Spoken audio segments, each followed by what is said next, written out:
Now, a body has been found at Scale Bay, thankfully not in real life. That is the starting point for a new crime fiction book set in Orkney for an acclaimed author.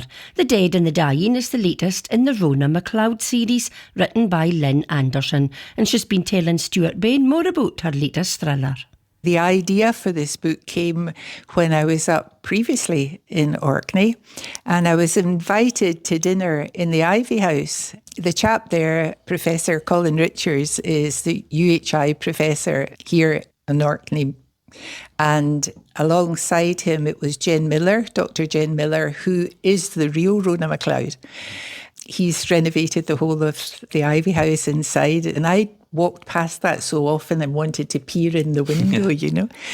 And as we were sitting, as you do at the end of dinner, chatting and talking about Orkney and my relationship to it, and obviously theirs as well, they said, what about doing something where Colin could get a role as this archaeologist in Orkney? Colin was mad keen to be in a book. And he lives in the Ivy House, which is, you know, definitely puts him up there. So I went away and I thought, right, I'm going to think about that.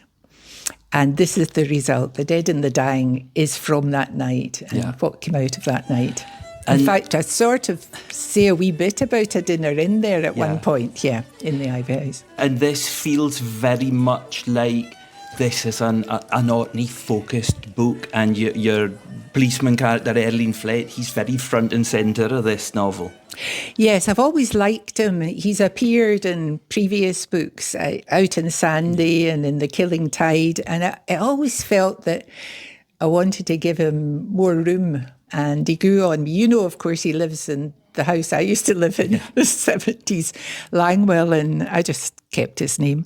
But I just wanted to see who he really was. And he really comes to the fore in this book. And you mentioned there the house you used to live in, because your connection to Orkney goes a way back. You were a teacher here a few years ago? Definitely a few years ago. And actually yesterday afternoon, I spent the afternoon with Fina Pirrie in Stromness, and it was the Pirries' farm, Orrakirk, that John and I moved up to Orkney to live there. And we lived in a caravan tied down and protected at the farm, and then before we got our house, which was Langwell, just basically up the hill. Did you always intend that because your Rhona character can move around Scotland, was there always that intention that one day she would have a story that would come to Orkney?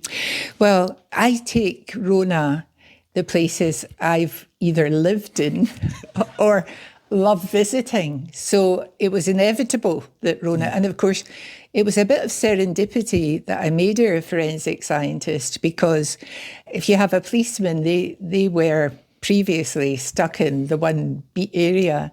And because she was my focus, I could take her wherever I fancied going.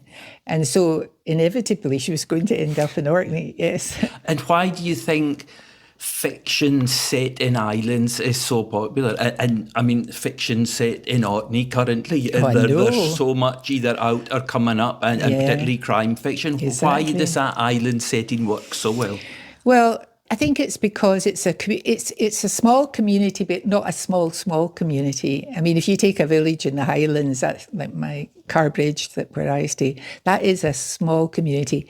But Orkney's an incredibly varied community. I mean, the number of islands, although you think they're all the same, of course they're not, and it's fascinating. The interest in Orkney should have always been there. I mean, when I came, and George Mackay Brown's writing, that was the only thing I'd read about Orkney before I landed in Orkney. It's getting what it deserves now.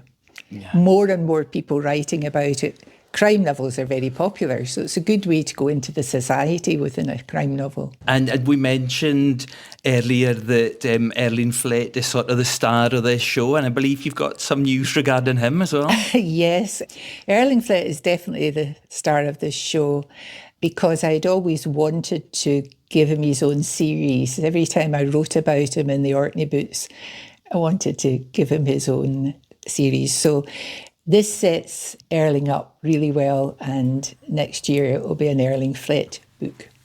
Lin Anderson, and The Dead and the Dying is published by Macmillan and it's out the day.